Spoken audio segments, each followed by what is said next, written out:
Hello, good morning mga lolobs, mga vayots! Magandang hapon Pilipinas, magandang umaga, tanghali, hapon, or gabi sa anong sulok ng mundo. Mega love shoutout po sa inyong lahat.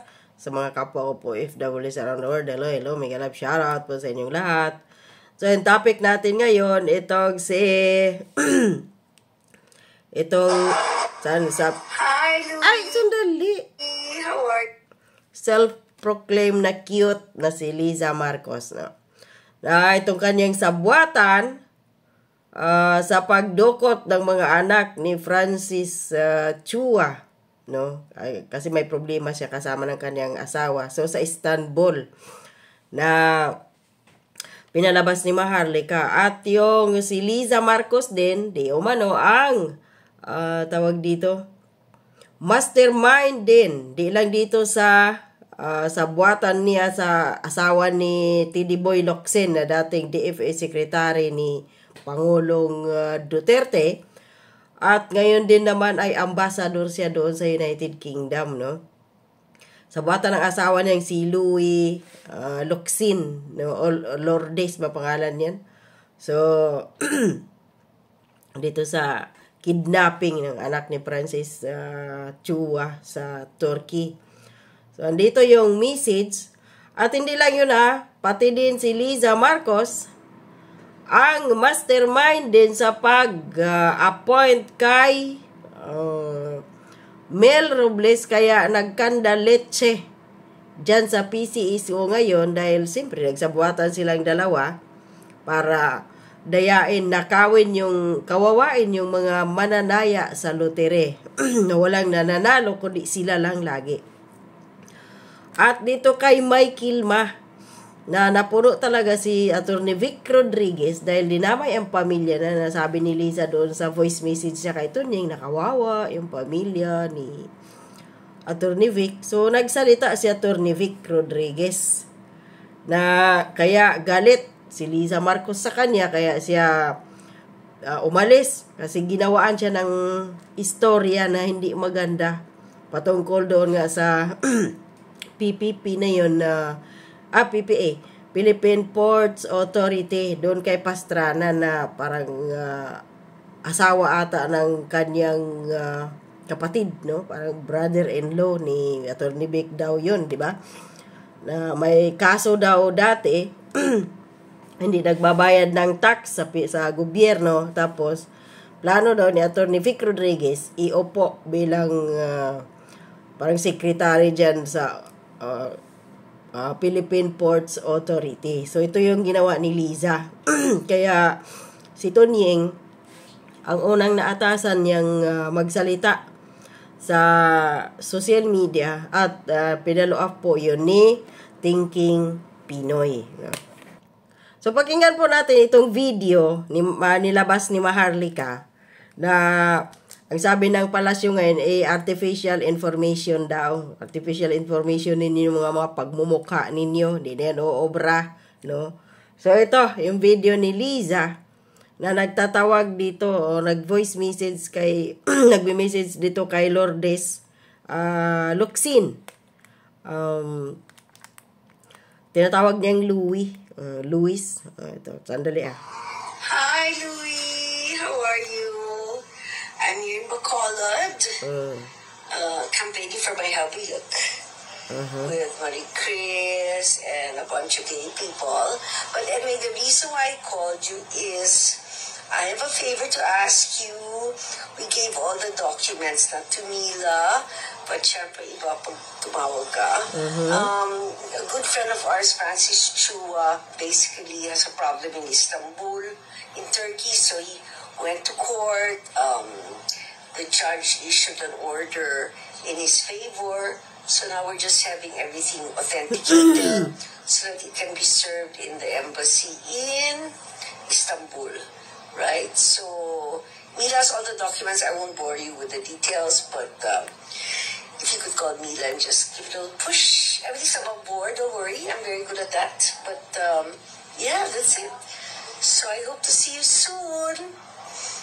Grabe Bacolod, all we did here was eat, and eat. Okay, dear, I'll talk to you soon. Thank you so much. Bye-bye. Hi. Kaya pala lumalaki yan ni Liza Marcos kasi wala siyang ginagawa ngayon kundi lamon ng lamon kahit saan siya pumupunta.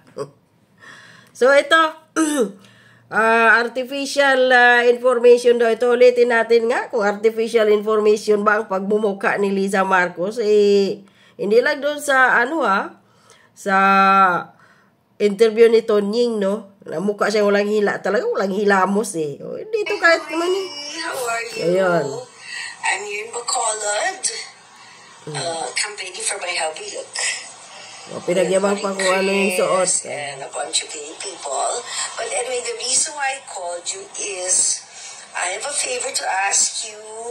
We gave all the documents, not to Mila, but syempre iba pag tumawag ka. A good friend of ours, Francis Chua, basically has a problem in Istanbul, in Turkey, so he went to court. The judge issued an order in his favor, so now we're just having everything authenticated so that it can be served in the embassy in Istanbul, right? So malinaw po mga lalabs, mga vayots, na si Liza talaga ang mastermind din.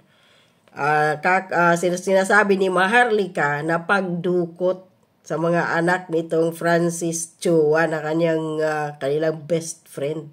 Malinaw dito eh. Inutusan niya itong asawa ni TD Boy Locsin. At ito, ewan ko kung sino tong Mila na to. Yun. So, malinaw. So, ito pa. Pagpunta dito kay Atty. Vic, no, Rodriguez. Dito sa kay Michael Ma at kay Mel Robles. Mr. Michael Ma.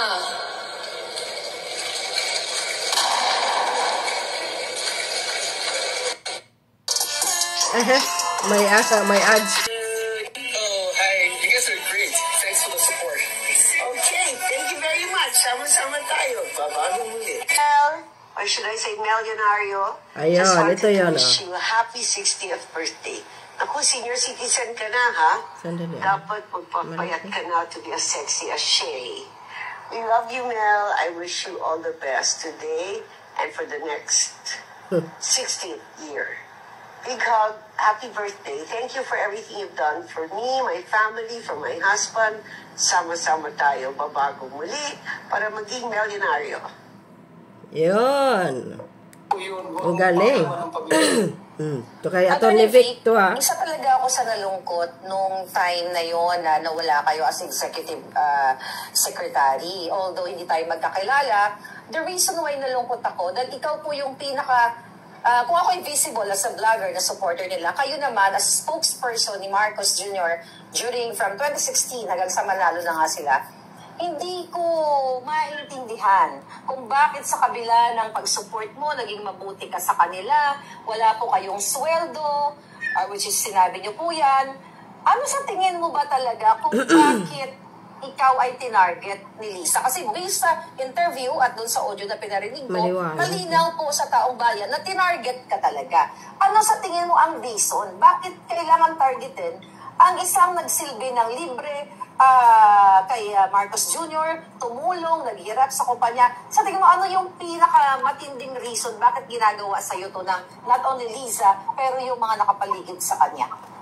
I was all for good governance. I was all for good governance. I was pushing for it. That's the agenda. And President Marcos, in the early days of his administration, yun kasi kaya kong patutuhanan. We were together. At ang direksyon namin, good governance. At appointments lang naman lahat yan eh. Ayun. May mga taong gustong ipa-appoint. Kaya sabi ko sa Mr. President, these people will not help you define an administration that is for good governance. Remember, ulitin ko, utang na loob namin. So maganda pala sana sa simula ang administrasyon ni Bongbong Marcos. Dahil sinasala talaga ni Atty. Vic Rodriguez ang lahat ng mga iuupo ng mga tao sa gobyerno under Marcos Jr. administration.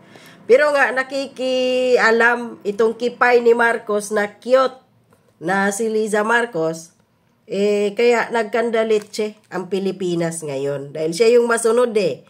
Ikaw ba naman hindi ka makatabi sa asawa mo, hindi mo mahapyod-hapyod yung kipay niya, di ba? Parang iba yun. Doon sa boto, hindi doon sa mga nagsasamantala or taking advantage of their closeness to the president or to the first family at hindi mo naman nakitang tumulong o wala naman malinaw na direksyon kung saan niya dadalhin yung ahensyang ito pag na-appoint. Ang gusto pa yung unang-una. At pag hindi na pagbigyan agad-agad ay nagagalit ng susumbong. I stood my ground and sinasabi ko kay Pangulong Marcos, alam ni Pangulong Marcos yan. And dinala niyo ako sa ganito dahil nga you're too careless. Nagre-record kayo, nag-audio kayo. And ulitin ko, dinamay niyo yung pamilya ko eh. Ang isang pinagtatalunan dyan, I refuse to process the paper of my mom na ina-appoint a special envoy to China. Ayoko. Wow. Ayoko. Alam ko yun. I refuse to process the paper of Mel Robles as GM of PCSO. Ayoko. Bakit? Sabi ko maghahanap pa tayo ng taong nararapat dyan. And this. Ayun. Kaya, para kay Lisa Marcos, si Atty. Vic Rodriguez ay tinik sa kanyang lalamunan at daraanan. So, pinos siguro niya si Bongbong Marcos na alisin si Vic Rodriguez or gumawa nga siya ng paraan. Siraan si Atty. Vic Rodriguez sa social media, sa mainstream media, para mapahiya na lang at aalis, magkusa. So, yun. Walang nagawa si Bongbong Marcos doon. So, ito. Malinaw po sa sikat ng araw na si Lisa Marcos ang mastermind sa lahat ng nangyayari ngayon. Lalo na dyan sa Hakbang Maisog ngayon na may trailer pa. Truck na trailer. Hinarang. So, lahat ng to, si Lisa Marcos talaga ang mastermind sa kababoyan or pambababoy sa bansang Pilipinas dahil walang bayag si Bongbong Marcos, under ng asawa at ng kung sino pa dyan, nagiging tao-tauhan, nagiging oto-oto ang presidenteng binoto natin. Kawawa tayo na bumoto, nagtiwala kay Bongbong Marcos. Nakala natin, babangon tayo. Yung pala mas lulubog pa. Diyos ko po, patawarin. Sana mawala na to sa Pilipinas. Matanggal na yan sana pagka-presidente si Bongbong Marcos. Nakakabwisit pati yung pagmumuka ng akyot niyang asawa.